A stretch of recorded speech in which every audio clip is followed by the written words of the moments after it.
Provavelmente você já deve ter se perguntado em algum momento da sua vida quais os critérios que os críticos, os especialistas e os próprios atores eles utilizam para dizer assim: essa foi uma boa atuação, essa foi uma boa construção de personagem, e há muitos critérios para se chegar a essa conclusão. Mas os principais são as bases da atuação contemporânea, moderna e contemporânea, que são as bases do método Stanislavski. Mesmo que um ator ou um diretor não tenha exatamente estudado as bases de Stanislavski, tenha estudado de outra forma, muitos dos critérios trazidos e registrados por Stanislavski estão ali. Porque antes de Stanislavski não existia, isso no início do século XX, não existia nenhum tipo de método ou metodologia para a atuação como existiam para outras artes, como pintura, como a música, como até mesmo escultura e a maioria das outras artes. A atuação não tinha isso. Então, quando Konstantin Stanislavski, ele é russo, né, ele viu isso, ele, com alguns dos seus melhores alunos, ele quis trazer essa metodologia. E essa metodologia ela até vem mudando do início do século XX para cá. Algumas coisas que são atualizadas. O que ele mesmo falou, que o método ele não pode ser o mesmo sempre, ele tem que ir sendo atualizado, porque o mundo muda. Mas isso aí eu posso falar melhor depois de toda a história do Stanislavski, de quais alunos dele se destacaram mais. Alguns desses alunos trouxeram coisas mais específicas para o método, como Meisner, Chekhov, Stella Adler, o próprio Lee Strasberg nos Estados Unidos, que foi a pessoa que difundiu esse método nos Estados Unidos. Então é isso, todos os atores, sejam eles principalmente os do Ocidente, trazem Stanislavski na sua essência. São muitas as bases, muitas as teorias que Stanislavski trouxe. Eu vou falar das principais aqui para você entender aqui. Você pode ter visto um personagem e dizer assim: pô, esse personagem está muito bem feito, essa atuação está muito bem feita. E às vezes, mesmo a gente não tendo esse conhecimento técnico, a gente sabe o que está acontecendo. Então vou falar de algumas coisas agora para vocês notarem da próxima vez que verem uma bela atuação, e se você lembrar assim, dizer, esse aspecto realmente estava naquela atuação que eu acho incrível. A primeira coisa que é essencial para um ator, para um diretor e para um artista no geral, é a imaginação. E Stanislavski falava muito disso, e a imaginação é um músculo, né? É uma coisa que a gente usa muito quando criança. A gente expande, e a gente tem a tendência de, quando chega na vida adulta, vai crescendo, virando adolescente, vindo adulta, a gente vai meio que fechando esse cerco da imaginação.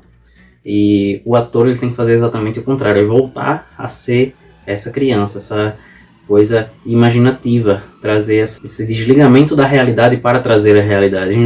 Eu vou falar mais sobre isso em outros aspectos. Onde a gente pode ver isso, por exemplo, nos filmes de super-herói, nesses filmes fantasiosos, como em Senhor dos Anéis, que os atores eles estão totalmente imersos naquele mundo, e aquilo é tudo um chroma key, que é aquele fundo verde ou azul, que geralmente tem quando é tudo feito com computação gráfica. Então, a base da imaginação é, se o ator acredita no que está acontecendo ali, se ele tem imaginação suficiente, trabalhada, para acreditar no que está acontecendo ali, o público vai acreditar. O público esquece que aquilo é computação gráfica. O público esquece no teatro, por exemplo, que às vezes não tem nenhum cenário atrás do ator e vê todo aquele cenário. Por quê? Porque o ator imaginou o suficiente, trabalhou a imaginação suficiente para ver aquilo ali. Então o público consegue enxergar. A gente vê quando as pessoas não utilizam também essa imaginação muito bem, é que fica forçado. Às vezes você vê, com computação gráfica, você vê uma pessoa segurando algo muito pesado, sei lá, um super-herói forte. Você vê assim, pô, parece que ele está segurando, está muito leve. A gente tem pessoas muito boas nisso, nessa questão da imaginação. Uma delas é Benedict Cumberbatch, que eu gosto de apelidar de Bentinho. Ele faz isso muito bem em O Hobbit, onde ele faz o Smaug, né? Se você procurar vídeos de como ele fez isso, de como ele criou esse personagem, ele imaginou que ele realmente era um dragão. É incrível esse bastidor. Em Planeta dos Macacos e em Senhor dos Anéis, a gente tem Andy Serkis, ele é perito nisso. É um cara que ele estuda muito bem essa questão da imaginação. E a gente tem casos ruins também, como por exemplo a Mera de Aquaman, que ela traz muito isso ruim, de ela tem uns poderes de mexer com a água e tal, e é muito falso o que ela faz. Então ela não tem muito bem trabalhado essa questão da imaginação. Então eu mostrei exemplos bons e exemplos ruins para você entender o quanto isso pode afetar. A próxima coisa que é muito importante é a comunicação. O que é essa comunicação para atuação? É esse fluxo de reações. Por quê? Stanislavski, ele falou uma frase que é, traduzindo assim, na tradução livre, é que não existe ação. O ator, ele não faz ação, ele faz uma reação. Tudo é reação. Por quê? Porque o ator, ele está trazendo o mais real. Na vida real. Na vida, a gente não faz ações do nada. A gente só reage ao que está acontecendo ao nosso redor. Então, o que é essa comunicação? É a comunicação do personagem com o espaço que ele está.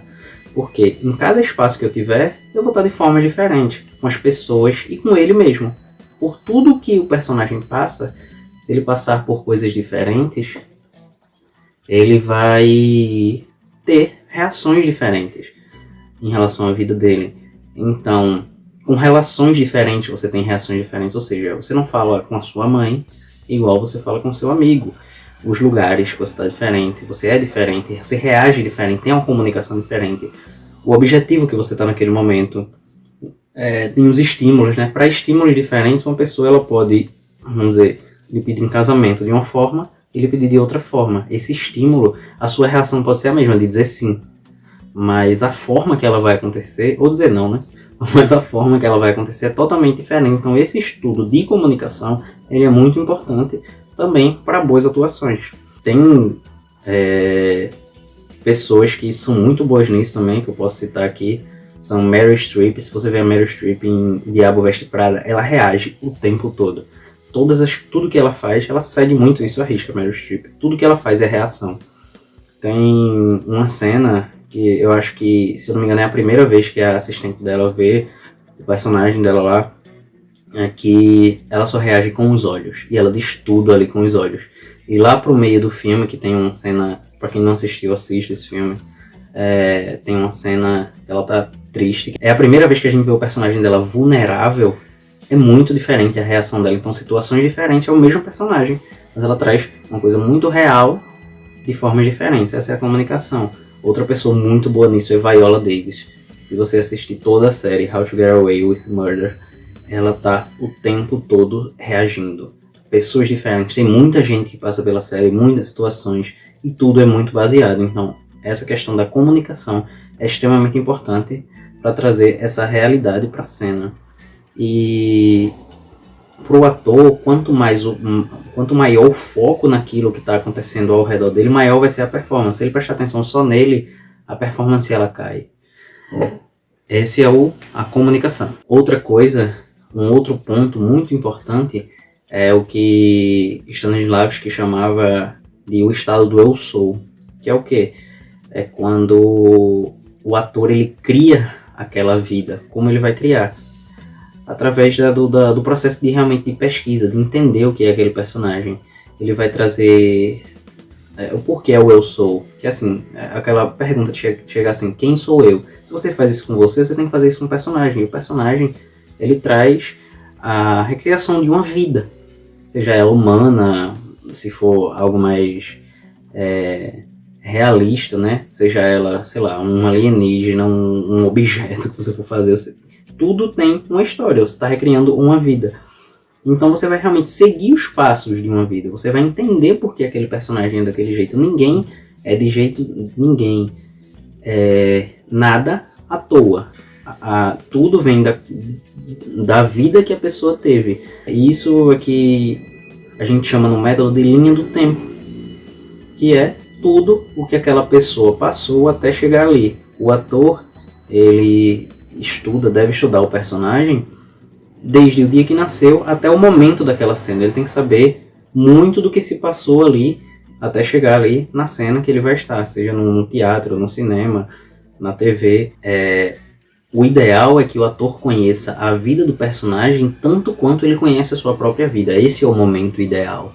Dizer assim, o personagem está pronto para se dar vida. Esse é um processo anterior a se dar vida ao personagem.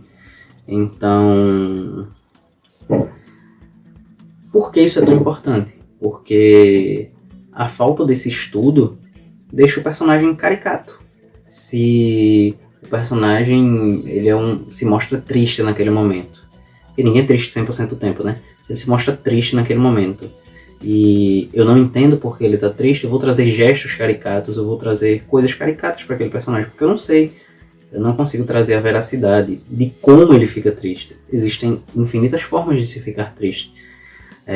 Quando não acontece isso, o ator ele faz 2 ou 3 ou 20 personagens iguais, porque tristeza para ele é sentar, baixar a cabeça e chorar. Pode ser que tristeza para uma pessoa não seja assim.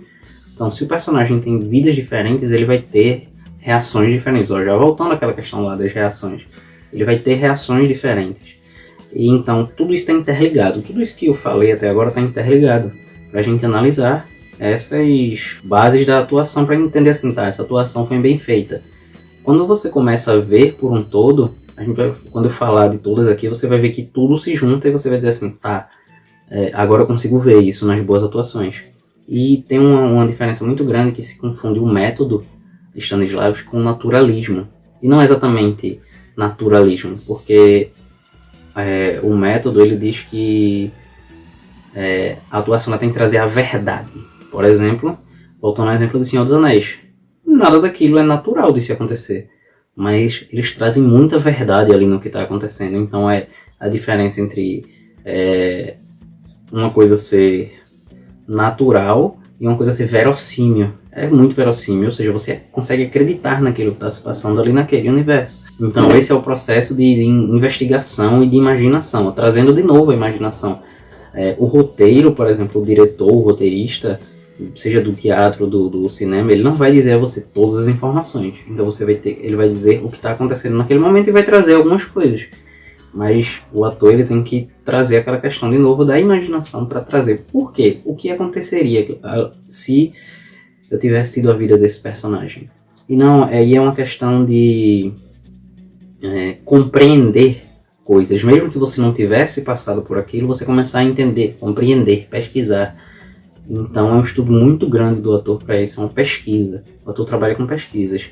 Então, quem são atores que trazem isso muito claro? Por exemplo, Heath Ledger. Ele fez isso muito bem com o Coringa. Tanto que ele ganhou o Oscar, né? E muito se fala o quanto ele ficou mal com isso e tal. E isso não é muito verdade o que aconteceu ali. Ele entrou numa imersão de personagem, que é uma coisa muito normal.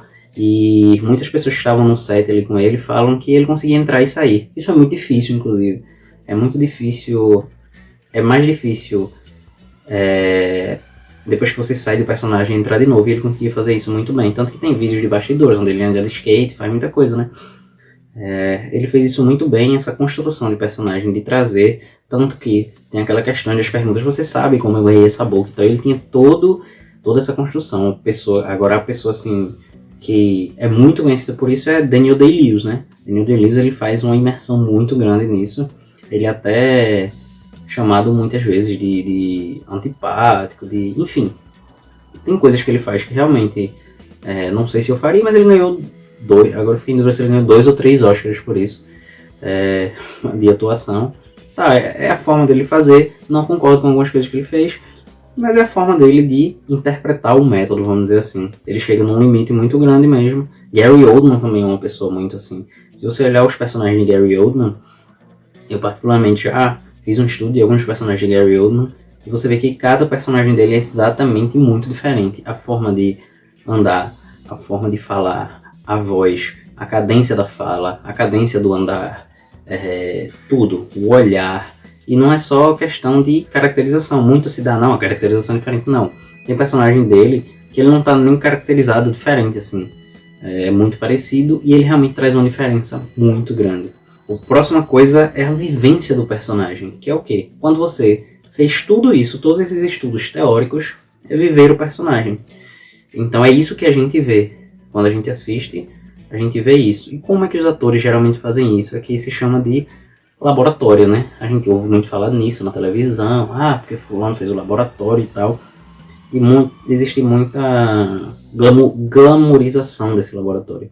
Porque o que acontece é, para que serve esse laboratório? É o que essa pessoa faz no dia a dia. Influencia no que ela é, na forma que ela fala, na forma que ela anda, na forma que ela age, nos pensamentos que ela tem. A gente sabe que influencia. O método ele traz muito também do conceito do behaviorismo, que assim, muito resumidamente, o behaviorismo é assim, tudo que você faz durante a sua vida influencia no seu comportamento. Isso é muito resumido, o behaviorismo é muito mais do que isso, mas a base é essa. Então, esses atores, eles fazem de alguma forma de entender o que aquela pessoa faz no seu dia a dia, o que aquela personagem faz no seu dia a dia, o que isso vai influenciar no modo de agir, na persona, no personagem em si. Então, isso é para incitar a melhora do personagem e trazer a não limitação, a não caricaturização daquela coisa. Existem 3 tipos básicos de laboratório, né? Que é o de vivência, que é quando chega assim, tá, o meu personagem ele é um músico de rua, ele toca música na rua, então eu aprendi ali a tocar aquele instrumento que meu personagem toca e for pra rua. Isso não vai afetar a saúde de ninguém, nem a minha. E que isso é muito importante. Stanislavski falava muito isso, principalmente no final de sua jornada, assim, ele falava muito disso, de que tudo isso deve ser feito sem afetar a sua saúde mental e física, e nem a das outras pessoas. Então, se eu quiser, não, meu personagem é um músico de rua, eu vou pra rua e vou entender como é que funciona aquilo ali, o que é que afeta. Então, eu sem realmente avisar, vou lá, toco música na rua, as pessoas vão, como as pessoas reagem àquilo, e vão entender o porquê daquele personagem. E tem vários exemplos do que isso pode... E você vai começando a entender, você vai realmente entrando naquele personagem. É o que o Stanislavski chamava de e se mágico. Tipo, e se eu tocasse música na rua e uma pessoa reagisse bem, como eu me sentiria? Se uma pessoa me xingasse e dissesse que eu canto mal, o que aconteceria? Esse e se mágico. Por que mágico? Que realmente traz uma magia. Para quem já fez laboratório sabe o que eu tô falando. É muito, muito interessante mesmo. E tem o laboratório de pesquisa, que é o quê? Às vezes você não consegue, tipo, você é fazer um personagem de um rei do século XIII. Aí não tem como você ir lá no século XIII e ser um rei. Então você vai fazer o quê? Você vai pesquisar como eram as coisas naquela época, como as pessoas eram influenciadas, como eram as relações das pessoas naquela época, como um rei tratava seus súditos, como ele tratava mulheres, como ele tratava os homens, como ele tratava a alimentação dele, como ele se alimentava, enfim, isso. Aí é que vem os arquétipos, que é o quê? Você vai pegar tudo que tem ali de mais comum e trabalhar isso. O arquétipo é como, também de uma forma bem resumida, é como se fosse um resumo do comportamento de tudo aquilo que aquele tipo de personagem traz, de forma muito resumida. A gente pode falar também, eu posso falar disso depois aqui, com mais detalhes, né? E o terceiro tipo de laboratório é o laboratório de imaginação, que é quando você faz um personagem que nunca existiu, que, vamos dizer, eu vou fazer o filme Avatar, aquele tipo de coisa nunca existiu, né? Então eu vou imaginar e vou trazer hipóteses e possibilidades, isso sempre conversado com os diretores e com toda a equipe para tudo aquilo fazer sentido dentro da obra. Uma pessoa, se eu puder citar pessoas que trazem isso, uma pessoa que traz muito bem isso é o Joaquin Phoenix, na vivência de personagem dele. Ele é muito...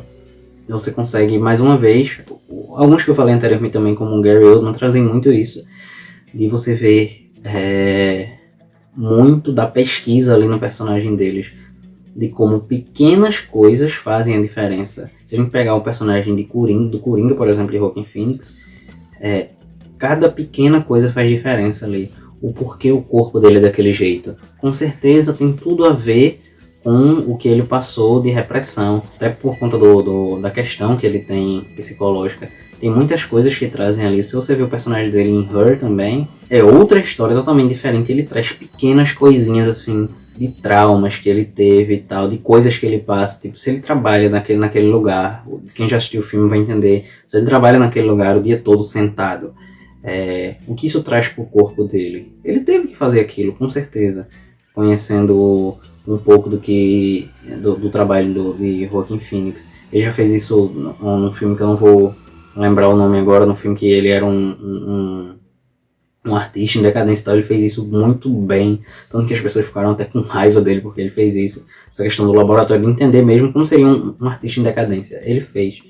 Então é um cara que consegue trazer muito bem esse aspecto da vivência do personagem. Não à toa ele ganhou Oscars. Então o que une tudo isso para o artista em si, eu acho que não necessariamente para o ator, é o que Stanislavski chamava de autoaprimoramento. Isso é a coisa mais importante, porque ela junta tudo. O que é o autoaprimoramento? É quando o ator, o artista, ele consegue se aprimorar de dentro para fora. Então, é estudar técnicas e conseguir ativar todas ao mesmo tempo. Mas essas técnicas, eles têm que estar juntos do aprimoramento mesmo na vida, como um ser humano. Tem uma frase também em tradução bem livre, não sei exatamente como foi, que é como se dissesse assim, que um grande ator, é algo assim, um grande ator é um grande artista, e um grande artista é um grande humano. Então, primeiramente você tem que ser humano para ser artista, para depois ser um bom ator. Por quê? O mundo muda o tempo todo, as relações humanas mudam o tempo todo, e você tem que realmente se aprimorar, se auto-aprimorar sempre, entender o que está acontecendo, entender o porquê aquilo no seu personagem acontece daquela forma. E como você consegue isso? Da forma mais clássica e antiga possível, que é lendo, conhecendo, pesquisando. É muito estranho quando a gente vê atores dizendo, artistas no geral, dizendo assim, não gosto de ler. Não consigo entender como isso acontece, porque se torna realmente um artista medíocre, porque a leitura, ela traz primeiramente, o primeiro aspecto lá que a gente falou, imaginação. A leitura traz imaginação. Quando você lê um livro, você não tem imagens daquilo ali, então você começa a exercitar esse músculo da imaginação. Traz a questão também de tudo, todos os aspectos que a gente falou aqui, que eu falei aqui da comunicação, por exemplo, tipo, de como diferentes pessoas se comunicam de formas diferentes a situações diferentes. E traz essa questão do autoaprimoramento, de você entender diferentes coisas que estão se passando no mundo. E é isso, o autoaprimoramento ele serve para quê? Quando você tem as técnicas e tudo isso está muito cheio em você, você tem, como Michelangelo falava, né, que a obra dele já estava ali na pedra, e ele só lapidava, tirava os excessos. E é isso que o autoaprimoramento faz. Você está cheio de conhecimento. Quando você cria esse autoaprimoramento, quando você pesquisa, quando você tem esse dia a dia de adicionar coisas à sua mente, você tem todo o material ali, você lapida e tira os excessos, e você consegue trazer todos esses aspectos que se falou. Isso cria uma sensibilidade, sensibilidade em vários sentidos, de ser sensível a estímulos, no sentido de, eu entendi onde você quer chegar aí e vou trazer. E a conclusão que eu posso chegar aí é que, para se ser um bom ator, você tem que amar o ser humano como ser humano. Ai meu Deus. Calma. Então a conclusão que eu chego aí, no fim das contas, é que para ser um bom ator, você tem que ser um bom ser humano, tem que amar o ser humano, porque você está estudando o ser humano o tempo todo. E é isso, eu acho que tomara que da próxima vez agora que você vai ver uma atuação, você consiga pensar nesses aspectos. Tem muitos outros que eu posso falar aqui, esses são os principais, são as bases, mas tem muitas coisas que o ator ele pode fazer para melhorar. E eu falei de todos muito rápido aqui, mas eu posso falar disso de forma mais específica de cada um. Então é isso. Se você gostou, fala aí o que é que você achou mais interessante, o que é que você quer saber mais. quais atores vocês acham que trazem isso, quais papéis vocês já conseguem analisar isso, lembrando. E é isso aí, valeu!